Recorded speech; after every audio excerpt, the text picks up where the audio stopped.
Hello everyone, this is Harsha. Welcome to my channel crypto Hindi. So hi guys, आज की video में हम GPU mining के बारे में डिस्कस करेंगे। सो बहुत सारा users recently RX 5700 XT GPU से माइनिंग करना प्रॉफिटेबल या नहीं करके बहुत सारा वीडियोस में कमेंट्स आ रहा है। सो इसलिए मैंने ये स्पेशल वीडियो बना रहा हूँ। सो इस वीडियो में कंप्लीट डिटेल डिस्कस करूंगा क्या RX 5700 ग्राफिक कार्ड से माइनिंग करना प्रॉफिटेबल या नहीं। एंड उसके साथ साथ आपको इथेरियम 2.0 का अपडेट भी आ रहा है। सो इथेरियम 2.0 अभी कंप्लीटली प्रूफ ऑफ स्टेक को मूव हो रहा है एंड इस कंप्लीट प्रोसेस के लिए 2 इयर्स लगेगा। एंड इस पर्टिकुलर 2 इयर्स के टाइम फ्रेम में same graphic card rig 6 GPU rig के साथ आपको प्रॉफिटेबिलिटी हो सकता है या नहीं, उसके बाद क्या होता है। सो उसके बारे में सारा डिटेल्स इस वीडियो में डिस्कस करूंगा। सो वीडियो स्टार्ट करने से पहले आप मेरे चैनल को फर्स्ट टाइम आ रहे हो तो चैनल को जरूर सब्सक्राइब कीजिए, वीडियो अच्छा लगे तो लाइक कीजिए एंड कमेंट सेक्शन में आपको ओपिनियन एंड फीडबैक मेंशन कीजिए। So let's begin the video guys. So guys, first thing हम इस पर्टिकुलर वीडियो में RX 5700 XT graphic card use करके हमको इंडिया में माइनिंग स्टार्ट किया तो प्रॉफिटेबिलिटी कितना मिलेगा मंथली, ईयरली, एंड हमारा ब्रेक इवन कब होगा, वो सारा डिटेल डिस्कस करेंगे and compare to other countries. So अगर सेम रिग यूनाइटेड स्टेट्स में बिल्ड हुआ तो उसके लिए कितना कॉस्ट रहेगा। सो इसको इसलिए बना रहा है क्योंकि बहुत सारा व्यूअर्स अदर यूट्यूब चैनल्स में, इंडियन यूट्यूब चैनल में किसी भी चैनल में इस पर्टिकुलर टॉपिक के बारे में वीडियो नहीं है 5700 XT के बारे में, बट बहुत सारा अब्रॉड का दूसरा इंग्लिश वीडियोस में वो डिटेल्स चेक करके मेरा चैनल में कमेंट करा, क्योंकि उस वीडियोस में within 1 year break even हो सकता है, प्रॉफिटेबिलिटी मिल सकता है करके बहुत सारा वीडियोस ऑलरेडी यूट्यूब में अवेलेबल है। बट वो कंपैरिजन इसलिए मैं कर रहा हूँ। सो इंडिया का रेट्स अलग है। सो अभी हम डिस्कस करेंगे, एक एक्सेल बनाया मैंने। सो इस पर्टिकुलर फर्स्ट कॉलम, इस पर्टिकुलर रो में आप देख सकते हैं GPU mining rig with 6 RX 5700 XT graphic cards के साथ हमारा इंडियन में कॉस्ट कितना होगा। सेम रिग यूनाइटेड स्टेट्स में परचेज किया तो कॉस्ट कितना लगेगा।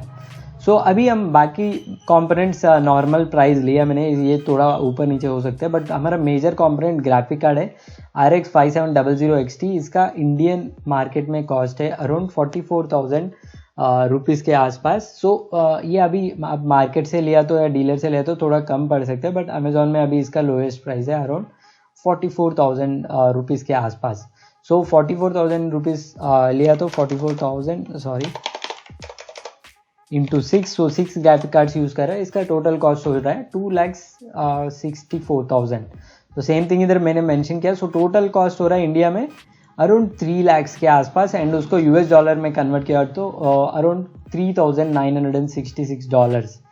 सो अगर सेम जीपीयू हम US में परचेज किया तो आज का इसका प्राइस है अराउंड लेस देन $400 एंड इसमें कभी कभी कूपन भी है, उसके साथ एक्स्ट्रा डिस्काउंट भी मिलेगा एंड एवरेज प्राइस लिया तो अराउंड $400 पर 15700 XT card. So $400 into 6 cards which is $2,400 multiplied by 75.5। सो मैंने इस पर्टिकुलर एक्सेल कैलकुलेशन के लिए 75.5 लिया USD to INR conversion, so which is equal to around 1,81,000। तो सेम थिंग इधर मैंने मेंशन किया 1,81,000।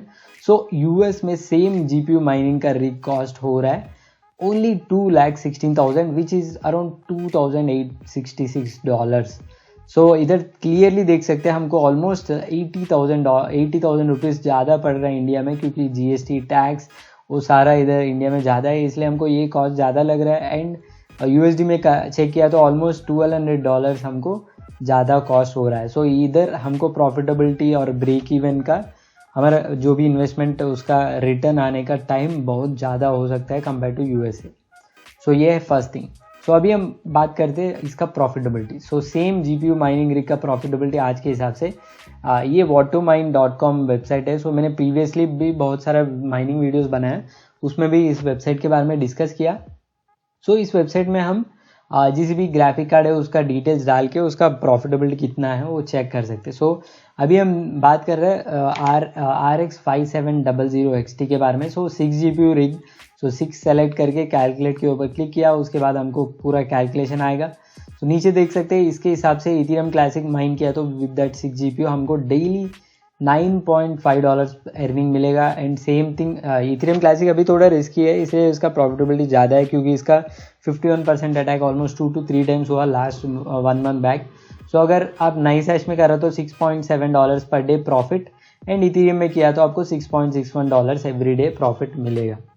सो अभी मंथली कैलकुलेट किया तो इथेरियम में आपको मंथली $198 का प्रॉफिट मिलेगा, which is after power cost. So power cost थोड़ा लो है, बट मेरे हिसाब से इंडियन में और थोड़ा $10-20 ज़्यादा लगेगा इंडियन प्राइस के हिसाब से। सो $198 मल्टीप्लाइड बाई 12, इसका मतलब ईयरली $2,378 प्रॉफिट अर्न कर सकते हैं इसमें, pure profit after electricity cost. So अगर हम यूएस का कॉस्ट लिया तो यूएस का ऑलमोस्ट 2,800, सो इसका मतलब से ऑलमोस्ट 12 to 14 मंथ्स का रेंज में हमको यूएस का माइनिंग रिग का प्रॉफिटेबिलिटी ब्रेक इवन हो जाएगा, उसके बाद सारा प्रॉफिट्स है। तो सेम थिंग अगर हम इथेरियम क्लासिक में माइनिंग किया तो आज के हिसाब से अराउंड 287 है, सो इसमें प्रॉफिटेबिलिटी ऑब्वियसली ज़्यादा है, सो ब्रेक इवन भी कम हो सकता है। सो अनदर इम्पॉर्टेंट थिंग ये है कि ये mining profitability as per today statistics, so मतलब आज इथेरियम का प्राइस है अराउंड $459 के आसपास, एंड इसका करंट नेटवर्क डिफिकल्टी है अराउंड ये इतना। सो ये नेटवर्क डिफिकल्टी जब भी माइनर्स ज़्यादा ऐड होगा नेटवर्क में, सो नेटवर्क डिफिकल्टी इंक्रीज होते जाएगा। तो जब नेटवर्क डिफिकल्टी इंक्रीज होगा इसका प्रॉफिटेबिलिटी डिक्रीज होगा, and even Ethereum price down हो गए तो इसका प्रॉफिटेबिलिटी कम होगा। अगर इथेरियम का प्राइस ऊपर हुआ तो इसका प्रॉफिटेबिलिटी ऊपर भी जा सकता है, बट हम एवरेज लिए तो भी ये बहुत ही कम है। सो हमारा इंडियन कॉस्ट के हिसाब से ब्रेक इवन के लिए बहुत टाइम लगेगा। So around 3,966 divided by $198 per month, so total 20 months लगेगा हमको ब्रेक इवन के लिए। सो हम जो इन्वेस्ट किया वो अमाउंट वापस आने के लिए हमको 20 मंथ्स लगेगा, एंड 20 मंथ्स के बाद हमको इस पर्टिकुलर प्रॉफिटेबिलिटी सेम रहेगा या नहीं हमको गारंटी नहीं है, एंड इस पर्टिकुलर 20 मंथ्स के लिए भी ये गारंटी नहीं है। सो बहुत बार इससे बहुत नीचे भी गया है इसका प्रॉफिटेबिलिटी, सो वो भी एक रिस्क फैक्टर है। सो ये ओनली सेम प्राइस में प्रॉफिटेबिलिटी है। तो बहुत सारे यूज़र देखते हैं हमको प्रॉफिटेबिलिटी कैलकुलेटर डाल के $198 है इसका मंथली रेवेन्यू, एंड अगर हम GPU का 5 years वारंटी रहेगा, सो अगर 5 years माइनिंग किया तो हमको बहुत प्रॉफिट मिलेगा करके ऐसा कैलकुलेट करते हैं जनरली।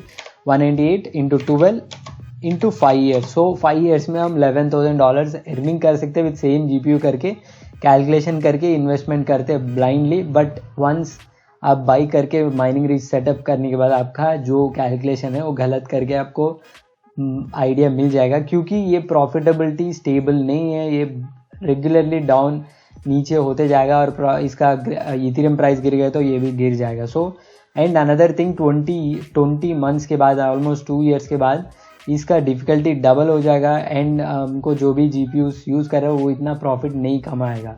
सो अभी देख सकते हैं 2 years back RX 570 GPUs use करके बहुत प्रॉफिट मिल रहा था, अभी उस पर्टिकुलर ग्राफिक कार्ड से कुछ भी प्रॉफिट नहीं मिलेगा हमको। सो सेम वे ये पर्टिकुलर ग्राफिक कार्ड भी अराउंड 12 मंथ्स या 15 मंथ्स के बाद प्रॉफिटेबिलिटी कुछ नहीं होगा, लॉस भी हो सकता है, पावर बिल भी कॉस्ट ज़्यादा आ सकता है। सो इसलिए ये स्टेबल नहीं हो सकता है, एंड मेरे हिसाब से इंडियन यूज़र्स के लिए GPU माइनिंग में इन्वेस्टमेंट करना अभी भी बहुत रिस्की है, and not profitable and not recommended. So मैं तो रिकमेंड नहीं कर रहा। सो वो फर्स्ट थिंग है। सो अभी हम माइनिंग प्रॉफिटेबिलिटी के बारे में कंक्लूजन में आ गया। सो इंडियन यूजर्स के लिए GPU माइनिंग अभी भी प्रॉफिटेबल नहीं है, रिकमेंड नहीं करूँगा। उसके बाद अभी इथेरियम 2.0 आ रहा है, वो मल्टी ईयर प्लान है। सो 2 years के बाद इथेरियम में proof of work completely remove हो जाएगा। सो तब क्या होगा? सो तब मेरे हिसाब से कम्प्लीटली GPU माइनिंग एंड को आ जाएगा, क्योंकि अब देख सकते हैं इथेरियम का नेटवर्क हैश रेट है अराउंड 259 टेरा हैशेस के आसपास। So once Ethereum network proof of stake से स्टॉप होने के बाद इतना नेटवर्क हैश रेट, इतना GPU पावर जो है वो अदर कॉइन्स के ऊपर शिफ्ट हो जाएगा। सो अदर कॉइन्स में इसमें नॉट इवन 1% अमाउंट का भी नहीं रहेगा। इधर देख सकते हैं रेवन कॉइन का 2.2 टेरा हैशेस है। सो 250 टेरा हैशेस से पूरा ये जितना भी GPU माइनेबल कॉइन्स है उसमें डिस्ट्रीब्यूट हुआ तो भी प्रॉफिटेबिलिटी ड्रास्टिकली ड्रॉप हो जाएगा, एंड मेरे हिसाब से GPU माइनिंग कम्प्लीटली कोलैप्स हो जाएगा, क्योंकि इतना माइनिंग पावर अदर कॉइन्स में शिफ्ट हुआ तो उसका प्रॉफिटेबिलिटी नेग्लिजिबल हो जाता है। सो ये है मेरे हिसाब से आफ्टर इथेरियम 2.0 2 years के बाद GPU माइनिंग कम्प्लीटली स्टॉप हो जाएगा मेरे हिसाब से। सो ये आज का वीडियो ऑल अबाउट अभी का Ethereum mining with RX 5700 XT and उसका प्रॉफिटेबिलिटी एंड उसके साथ साथ इथेरियम 2.0 प्रूफ ऑफ स्टेक के बाद हमको क्या सिचुएशन होगा। सो आई थिंक मैंने सारा डिटेल्स इस वीडियो में एक्सप्लेन किया। आपको जो भी कुछ नया नॉलेज इस वीडियो से सीखने को मिला तो मेरे चैनल को ज़रूर सब्सक्राइब कीजिए एंड वीडियो अच्छा लगे तो लाइक कीजिए एंड कमेंट सेक्शन में आपको ओपिनियन एंड फीडबैक मेंशन कीजिए। So that's all guys, thanks for watching, जय हिंद।